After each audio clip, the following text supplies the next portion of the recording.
Hello and welcome back. All right, so in this particular lesson, we are going to go over how to select colors for your foreground and background colors, how to use the swatches panel for organizing colors for a specific project, as well as the colors panel.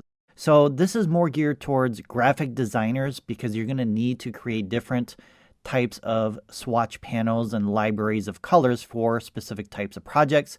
You're not going to really need to do that as a photographer, but it is important to know how to select different colors if you're going to do some color tinting and things like that.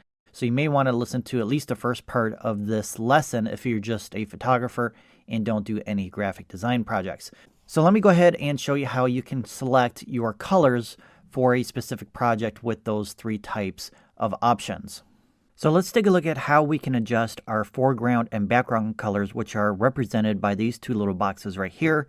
So the first thing we were going to do is we're going to select our eyedropper tool, which is located right here, or you can use the keyboard shortcut, which is the letter I.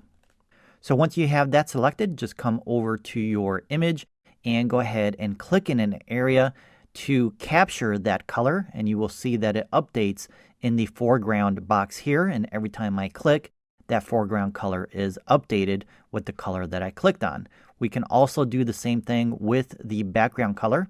All I have to do is come over here and switch the foreground and background color boxes by clicking on this little icon, or I can use the keyboard shortcut, which is the letter X. But even though I did switch them, the color I clicked on first is now the background color. So anytime I click a new color, it's still going to go to the foreground. I can just switch them if needed like that. Or another thing you can do is you can actually click on these little boxes right here. And when you do, you're going to get your color picker dialog box. And then from here, you can make your color adjustments either via this area right here, this big box with all the different colors in it. And we have different shades of green right now. And then if I move this up or down, it will change based on the color gradients in this area right here. And then I can make those color selections. Or if I know the exact number that represents a specific color based on these four options, which are HSB, RGB, LAB, and CMYK, I can type in those numbers here. Or if I know the hexadecimal number, I can type that in here. And we also have only web colors. So if you want to select colors only represented online, you can select those colors by clicking on this option right here. Then to commit that color to the foreground color, just click OK and it will be saved to the foreground color box. And then you can do the same thing with the background color box. Just click on the background color box and then you can change the color for that and click OK, and then it will update the background color for you. Now another thing you can do within this dialog box is choose colors from color libraries provided by Pantone. Or if you click on this little drop box right here, you can see there's other types of color guides and color profiles from which you can choose from. So if there are specific colors that you work with as a graphic designer, you may use Pantone colors, or you may use something else like HKS or AMPA or whatever type of color system that you're using for your project. You can actually select those colors from here.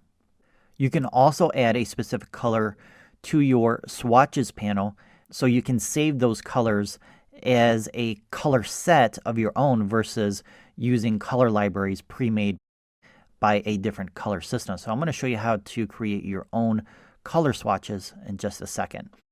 So once you have your color selected, again, just click OK and that will save it to the foreground or background color depending on the box that you selected. So let's go ahead and take a look at the swatches panel. Now, just like I had showed you just a second ago, you can actually access all the color libraries from this swatches panel as well by clicking on this little icon here, and then you're going to get a list of all those different color libraries, and then you can add them or append them to the current swatch colors that are already listed here. So let me go ahead and show you how to make your own swatches color set so you can save that for future projects, because maybe you're working with a client that has certain colors that they use for their branding and you want to make sure that you're only using those colors. So the first thing you want to do is you want to delete all the colors currently in the swatches panel so you can add the colors that you want for that swatch set versus having all of the colors appended to the swatch set.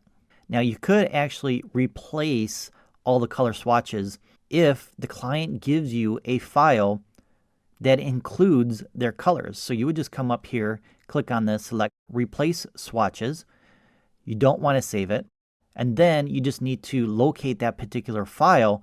And once you do, you can open it up and those colors will be added in here. So that would probably be the easiest way to add the colors from your client's branding if they have that particular type of file available. If not, then you're going to have to do it manually.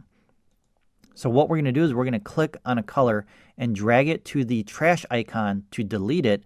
And then once you remove all those colors, you can start adding colors to the swatches panel. So we have some additional colors up here right now, and these are previous colors that were selected. So if we select a color from here, we can then click below it to add that new color swatch. And if you want, you can rename it. I'm just going to click OK. And then we just choose another color and continue adding them until we have all the colors that we need for the project. Then we can come up to this icon and save this swatch of colors, and we can give it a name. You can name it based on the name of your client or whatever type of project that you're working on, and then you can have easy access to that particular color swatch in the future if you do more work for that particular client or other projects that are very similar to it. You can just come up here and select load swatches and then load that color swatch that you created previously, because maybe you're bouncing back and forth between projects as well and you work with different color swatches for each of those projects. You may need to reselect an older color swatch based on the project that you're currently working on. All right, so that's how you create your own color swatches, and that will definitely help you improve your productivity and streamline your workflow by allowing you to save the colors you need for that specific project. All right, let me show you the last way that you can select colors in Adobe Photoshop.